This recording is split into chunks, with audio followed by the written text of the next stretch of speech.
mbokk yi salaamaaleykum merci encore une fois de rester fidèle au programme de Sénégal 7 l'actualité à temps réel alors rendez-vous d'actualité bi ñu dalal maître Babacar Ndiaye directeur général société nationale de recouvrement par ailleurs mu nekk avocat à la cour du juriste waaye yàlla dogal mu nekk nag un responsable politique di cadre ci parti bi nga xamante ni moom mooy Pastef les patriotes nag saa su ne mu ñëw fi waaye tey nag actualité oblige en tant que juriste mu mel nii dañ koy bàyyi mu nuyoo d'abord laataa ñuy dugg ak moom ci li nga xamante ni moom la ay di njàmbat maître nuyooti nañ la di la jox sa wàcco di la dalal sur Sénégal 7. yaa Moussa maa ngi lay fay di la nuyu di la remercier aussi pour l'invitation di nuyu waa kër gi yëpp di nuyu aussi internautes yi ñuy suivre en direct pour di taataan suñu xalaat voilà si débat d'actualité politique et judiciaire aussi. exactement alors dañ koy ubbi ak arbitrage bi nga xamante ni conseil constitutionnel joxe na décision ñu bëgg cee def taxaw seetlu ak yow njàngat gi nga ci am.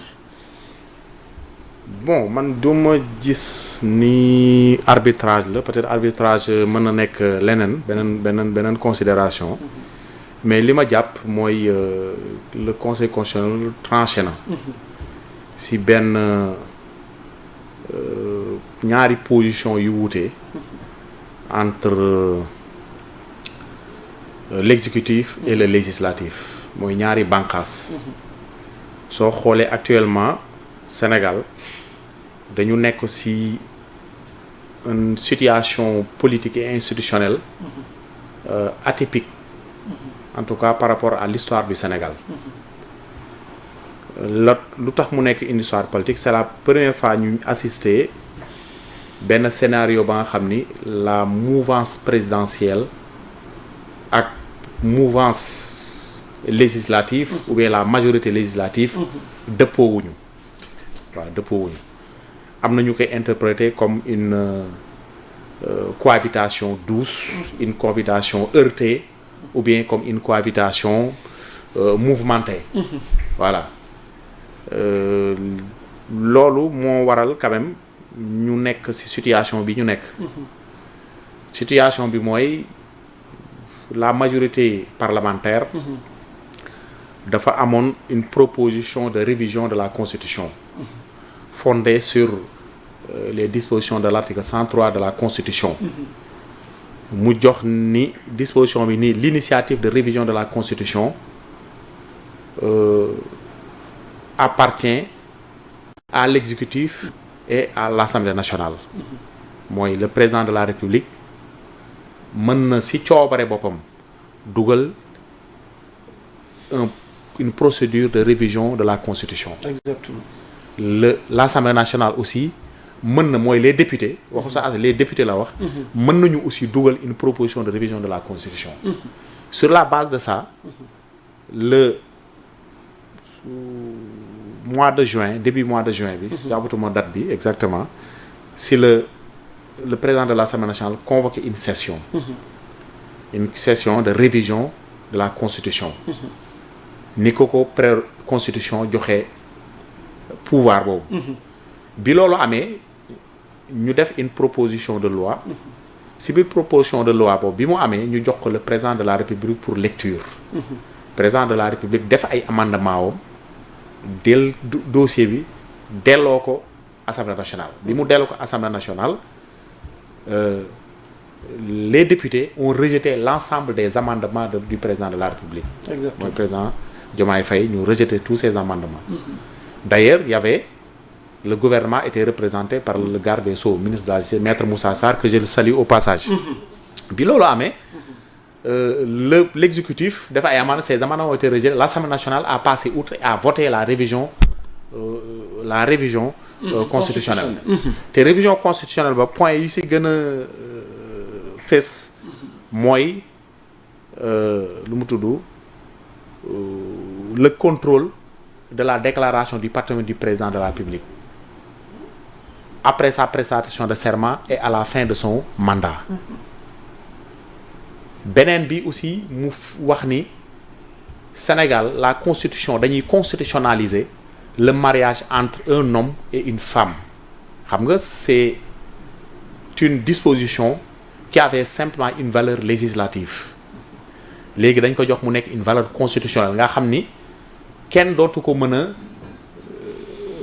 jàdd kenn dootu ko mën a moy ak texte boo mënti jël muy nekk loi organique nga nekk loi ordinaire wala un règlement un décret loolu mënutoo ko mooy c'est-à-dire que c'est garanti par comme la liberté ni mu amee une valeur constitutionnelle la liberté d'expression ni mu amee une valeur constitutionnelle les libertés publiques lu mu tudd sax le mariage entre un homme et une femme est constitutionnalisé dañ ko di rang constitutionnel beneen bi aussi mooy sur la création de la cour constitutionnelle pour maintenant judiciariser le conseil constitutionnel mu nekk benn cour nga xam ne day am lu mu tudd sax di joxe ay décisions. nga xam ne bu boobaa cour boobu dafay mën a am pouvoir yu conseil constitutionnel mais aussi day jox les citoyens ñu am pouvoir aussi di ko saisir beneen bi aussi mooy sur la création de la CENI mooy la commission électorale nationale indépendante mbir yooyu la loolu bu mu amee l'exécutif a fait des amendements yooyu nag le pouvoir législatif député yi am nañu si woon léegi le président de la République début bi dafa waxoon ni moom day def une consultation référendaire exactement yóbbu affaire yi si peuple bi ñu arbitrer waaw comme ni mu ko bañee woon pour man sax peuple rek moo mën a arbitrer voilà man loolu moo tax ma début bi ma nii woon bon arbitrage peut-être dañuy wax ni dafa tranché sur le plan juridictionnel mais arbitrage pour man seul le peuple à mon avis est habilité. da nga préféré woon ñu dem référendum que voix bi. waaw bien sûr loolu le président kii man j'aurais préféré. mais d'abord pas préféré sax. man honnêtement j'avais pas entre nous j'avais bëgguma woon mbir mi yegg foofu. parce que dama jàpp ni. c'est une opportunité ñu jël mbir mi yóbbu ko ci peuple bi. te alors que l'Assemblée nationale a été élue par le peuple sénégalais. exactement mu nekk un pouvoir constituant dérivé. peuple bi jox ko lu mu tudd jumtukaay yi nga xam ni dafa war a def liggéeyam. Assemblée nationale il avait déjà fait son travail. mais nag le président de la République avait décidé d'envoyer ça en référendum malheureusement par la suite le président est revenu sur sa décision ni mbir mi léegi daf ko yóbbu conseil constitutionnel. Qu'est-ce qui peut motiver wala qu'est-ce qui motiverait waaw changement bi ci bon man benn au lieu d'aller au référendum man benn référendum xam nga référendum lu tax ma bañ ko. nga bañ ko parce que le référendum. dama jàpp ni benn c'est nattukaay la woon nattukaay dëgg la woon nattukaay la woon mais am na nattukaay yuy ñëw si kanam. yooyu amul problème mais référendum yi pour man. lu tax ma wax ni jaru ko woon. parce que d'abord benn day Sénégal ñun situation bi ñu toll wax dëgg yàlla. man dama jàpp ni waruñu tal élection dañu war a tal. xool luy defar Sénégal ak situation yi difficile yu ñu nekk te référendum aussi en termes financiers dafa am ay dépenses yu bëri yu muy engagé loolu aussi pour man jaru ko woon moo tax pour man dama jàpp ni suñu defoon kii yooyu rek te soo xoolee point yi ñu Pastef laal yëpp pour man amul si benn point buy delloo réew mi gannaaw waaw amul si benn point bu dama jàpp ni lépp c'est des réformes consolidantes benn rek waaw forme bi peut-être mën na ci wax forme bi ñëwagum ci non ñëwagum ci waaw ñëw damay wax ci fond bi nii parce que conseil constitutionnel sax d'ailleurs soo gisee lu mu wax waxul ci fond bi moom forme bi rek la laal ci vice waaw mais forme bi soo ko dajjee fond bi day tëb waaw day dem fond bi dootul taxaw parce que léegi beneen su ma ñëwee si lu mu tudd sax sur l'opportunité des référendums loolu jarakoon man dama jàpp ni lépp li ñuy def pour njariñu Sénégal la te amul benn Sénégal bu mën a duut benn baaraam ni lii du njariñu Sénégal lépp c'est pour la transparence pour consolider notre démocratie mais président aussi am na gis-gisam moom leen la gisee on respecte ça man personnellement je respecte sa vision loolu la gisee léegi il a décidé d'aller saisir lu mu tudd sax le conseil constitutionnel effectivement le conseil constitutionnel wax dëgg yàlla man honnêtement juridiquement il a rendu une décision fondée problème bi noonu yaa constitué cette décision du conseil constitutionnel sur le plan juridique man pour man amul fenn fu ñu ko mën a attaquer juridiquement parlant parce que cette décision est fondée sur l'article 82 de la constitution sur deux alinéas d'abord benn alinéa mooy l'alinéa 2 d'abord voilà alinéa 2 bi dafa nii soo àndee une proposition de loi mooy député yi waxul projet de loi de député boo andi proposition de loi te proposition de loi bi day jural nguur gi ay dépenses proposition bi dafa war a ànd ak beneen proposition de recette buy mën a prendre en charge ces dépenses là. Compensatrice. Voilà des recettes compensatrices. qui peuvent couvrir ces dépenses là. Exactement. te loolu soo xoolee loi bi. dafa am ñaar points ya nga xam ni sont des points créateurs ou bien qui générateurs de charge mooy la CENI man d'abord honnêtement man CENI man gëm naa ni l'élection peut être toujours organisée par le ministre de l'Intérieur. Ok man loolu laa gëm. ok c'était une position de parti que je respecte. mais man dama jàpp ni personnellement. man dama jàpp ni le ministère de l'Intérieur au Sénégal depuis que ñu nekk Sénégal mooy organiser les élections à une exception près bi Ablaye Wade nommé un ministre chargé des élections. te man dama jàpp ni ministre la am na suffisamment d'expérience et de kii pour loolu j'en passe quoi mais quand même proposition de loi dafa amoon CENI moo am aussi la cour constitutionnelle te cour constitutionnelle soo ko créé effectivement mën na am yeneen dépenses yu muy générer selon le conseil constitutionnel. parce que dañuy yokk le nombre parce que juge constitutionnel actuellement 7 nañu te dañ ciy yokkaat 9 juges. cour constitutionnelle te bu baax aussi day yokk kii léegi nag si proposition ñaari points yooyu dépense yi kii dañu xool ni si loi bi amul benn proposition de recette compensatrice. moo tax conseil constitutionnel sur le fondement de l'alinéa 2 mu rejeté ko donc foofu la conseil constitutionnel bi basé wu. mooy article 2. non alinéa 2 de l'article 82 de la constitution. léegi beneen bi. voilà alinéa 4 bi la. vote bloqué. waaw mooy loolu vote bloqué. ok explique. te man dama jàpp ni. honnêtement cette disposition du conseil de la constitution. wax dëgg yàlla pour man dafa andi un déséquilibre. lequel. dafa andi un déséquilibre entre l'exécutif et le parlement. ok foofu honnêtement. man dama jàpp ni exécutif bi. dafa am doole bu mu ëpp. waaw te man dama gëm ni c'est une disposition qui peut être ou bien qui doit être revue mais dans ces conditions-là il sera très difficile de le revoir. parce que boobu daan na ko président li assemblée nationale tënk si modification constitutionnelle su si président àndul du jàll. loolu lay signifier en définitive. moo tax le premier ministre maa ngi juum sax naan le président de l'Assemblée nationale Ousmane Sonko. voilà def na benn sortie ba may rafetlu honnêtement. ba ma ko may ma dégtal ko internet. voilà boobu rafet na voilà parce que dafa ni. vite fait. waaw allez-y la ko ndax Ousmane Sonko nee na le conseil constitutionnel vient de prendre une décision au-delà des commentaires et avis que peuvent susciter les motivations retenues. Une seule chose reste. Cette décision s'impose à tous, dont acte. Ce cycle nous rappelle qu'en démocratie, lorsque les institutions jouent leur rôle, chacune dans son périmètre d'action, aucune crise ne peut survenir. Aujourd'hui, je veux donc assurer au peuple sénégalais que l'Assemblée nationale continuera à exercer pleinement la mission qui lui a été confiée. Des lois seront votées ou rejetées pour honorer les engagements pris envers ce vaillant et digne peuple. Vive le Sénégal, maître. waaw je pense que loolu man dama jàpp c'est une réaction attendue de lui et très responsable. En tant que chef d'une grande institution qui est l'Assemblée nationale. loolu day delloo cër rek bu conseil constitutionnel am. ñun aussi ñu ko koy delloo. wax naa ko léegi le conseil décision bi mu rendre. quand même c'est une décision qui est fondée sur le plan juridique man si sama xalaatu bopp. voilà léegi problème bi feneen la problème bi dafa gën a sore conseil constitutionnel. Ah bon? voilà dafa gën a sore même toutes les institutions.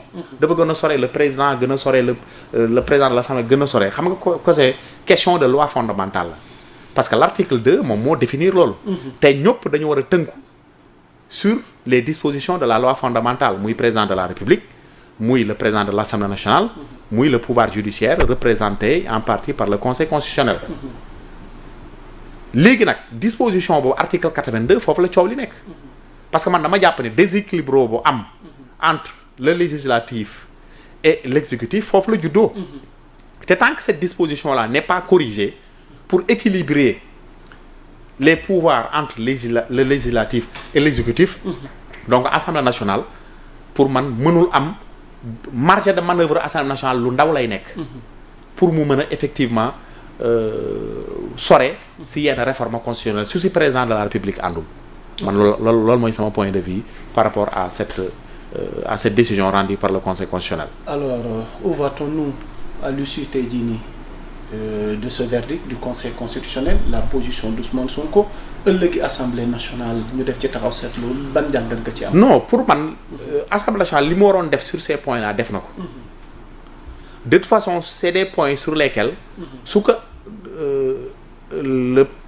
les députés mën nañu revenir sur la proposition ñëw dugalaat benn proposition. mais dama jàpp ni les mêmes causes vont produire les mêmes effets. dans la mesure où tey su ñu ñëwoon reprendre les mêmes propositions de loi. président de la République aussi su si àndul day def les mêmes amendements te su député yi ñaari choix nañu am député yi ñaari choix nañu am. soit ñu adopté ko avec les amendements soit ñu rejeté ko en bloc loolu mooy vote bloqué.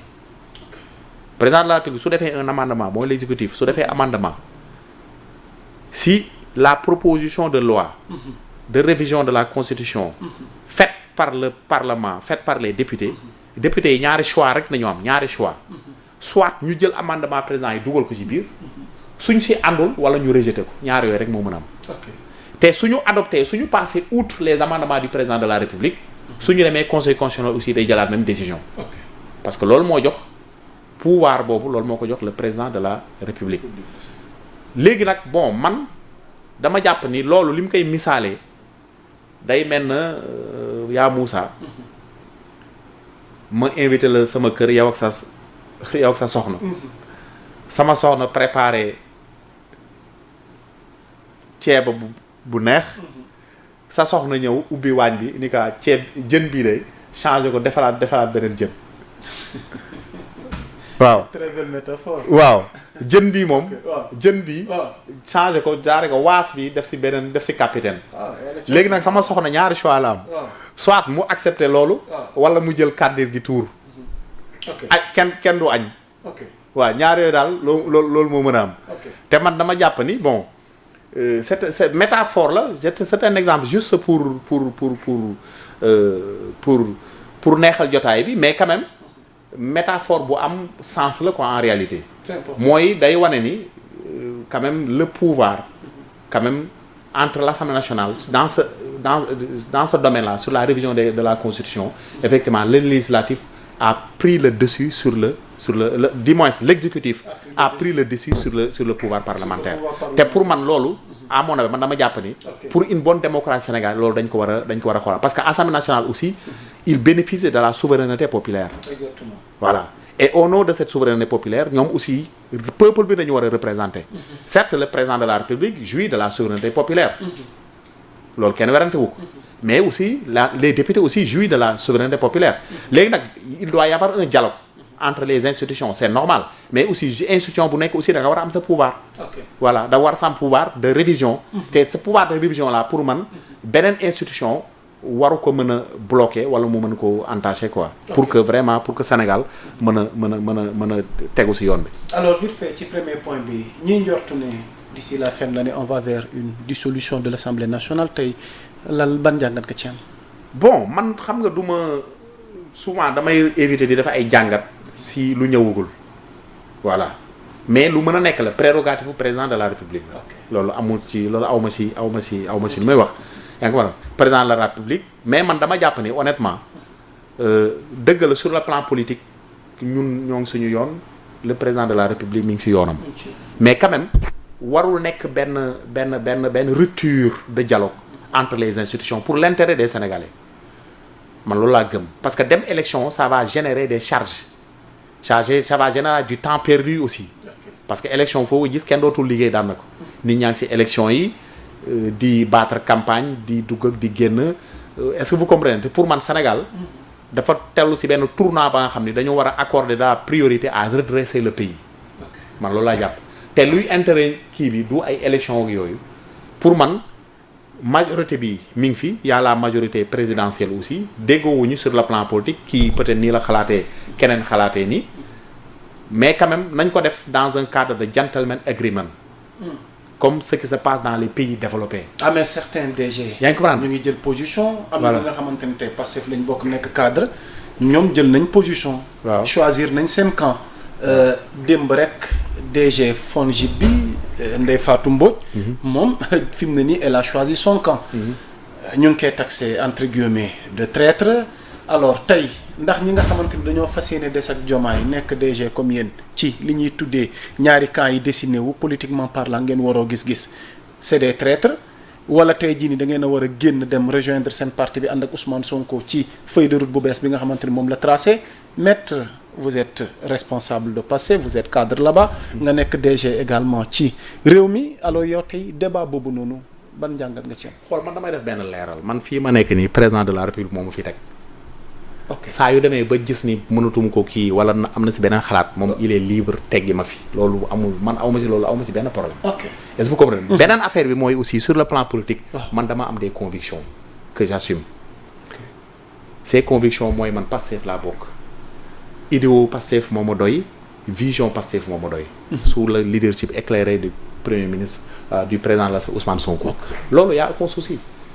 leneen nag je travaille pour l'intérêt du Sénégal. j'espère que avec la confiance du président de la République parce que aussi nga nekk ministre nga nekk directeur général ak koo mënti nekk bokk ci bànqaas réew mi tu jouis de la confiance du président de la République su demee ba gis ne amatul ci yow confiance mën na la teggi loolu y a aucun souci. loolu amul benn problème c'est les prérogatives du président te dañ ko koy nangul ah. voilà man awma ci problème mais sur le plan politique man je me suis dekk léegi nag keneen lu mu def.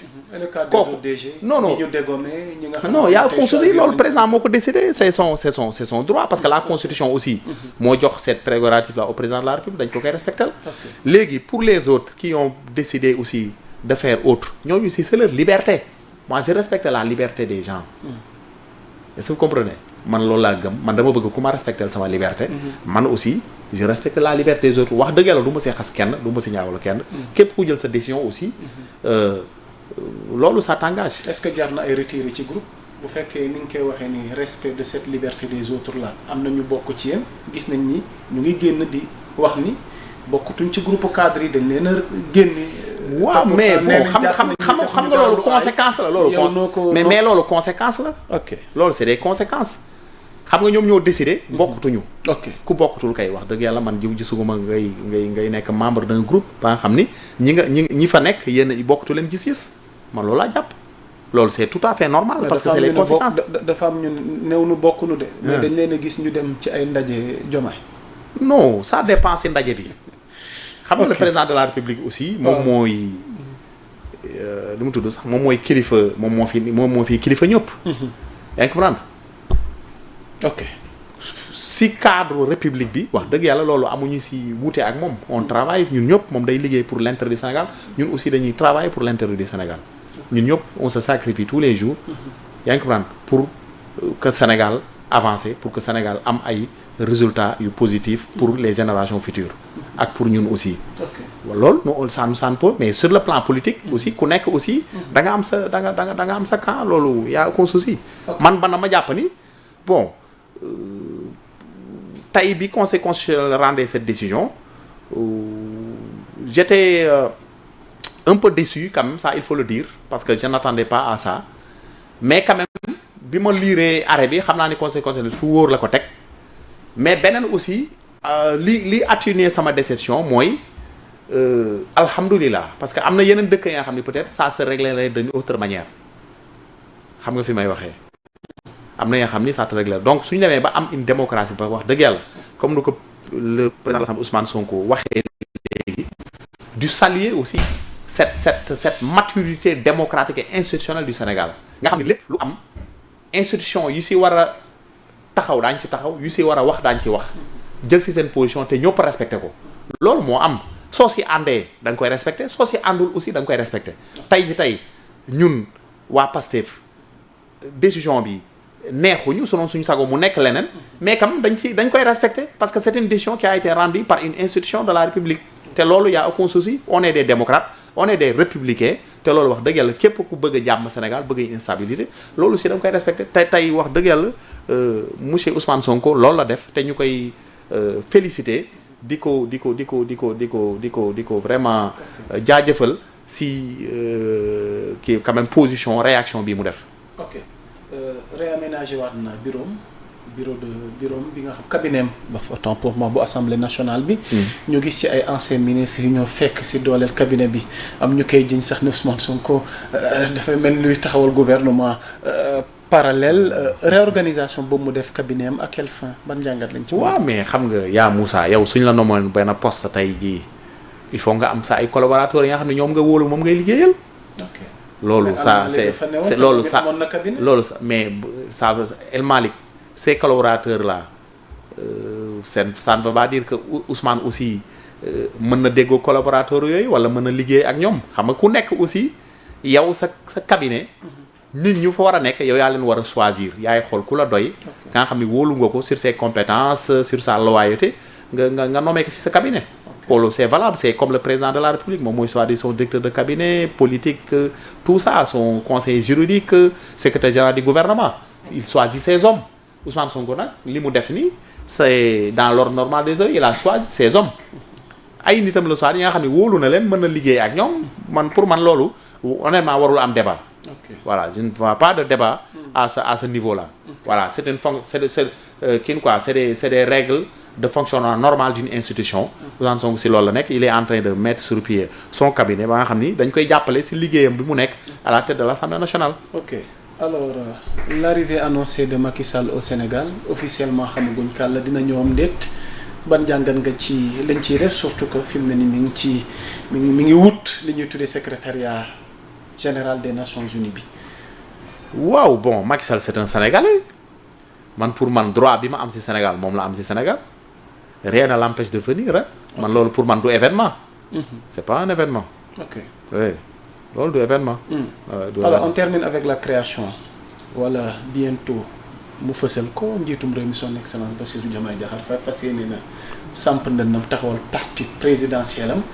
Alors débat bi bëri na ci yow. noo jàngatee annonce boobu bi mu ko defee ginnaaw bi mu recevoir plus de 300 et quelques maires ci réew mi.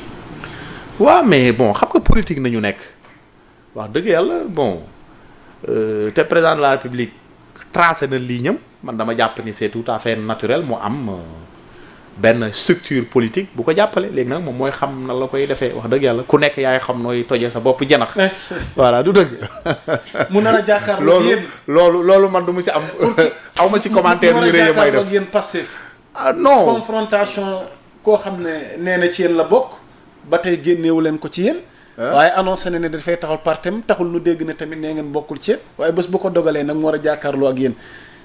mbir yéen suñu kanam man de toute façon xam nga loolu du ma ci commentaire de toute façon loolu soo demee ba taxawal partim ça veut dire que loolu moom ça signifie que génn na Pastef bu yàgg. ok yaa ko souci donc ku dem ba créer sa parti. mais puisque loolu amagul on loolu moom mënuñu ci wax dara. mais li ma mën a wax daal mooy pour man effectivement nit ki aussi soo nekkee fenn. mooy nga nekk président de la République wala nga nekk un leader politique ak koo mënti doon. bon c'est tout à fait normal c'est naturel quand même nga mën a créer. benn arsenal politique ba nga xam ne yow di nga mën a ànd ak moom pour sa liggéey. voilà moo tax honnêtement côté boobu awma ci commentaire yu bëri may def. c'est sa liberté c'est son droit aussi. voilà ñun ñoo ngi nekk suñu nekk ñoo ngi liggéey.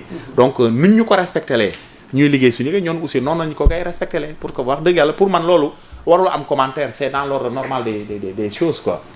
amoon nañ mbégte maître. lii dañ fi amoon ci laaj. ñu ngi lay séntuwaat yeneen i jamono ngir ñu gën a mën a yaatal su ko defee rek ñu bàyyi la nga tàggoo bu dul tàggatoo rek vite fait. d'accord merci beaucoup merci yaa Moussa effectivement xat na guddi na aussi. waaw mais je tenais vraiment à venir pour waxtaan si surtout tey jii tey lu mu tudd sax cet événement judiciaire. bu am ma koy saluer aussi pour la maturité et la vitalité.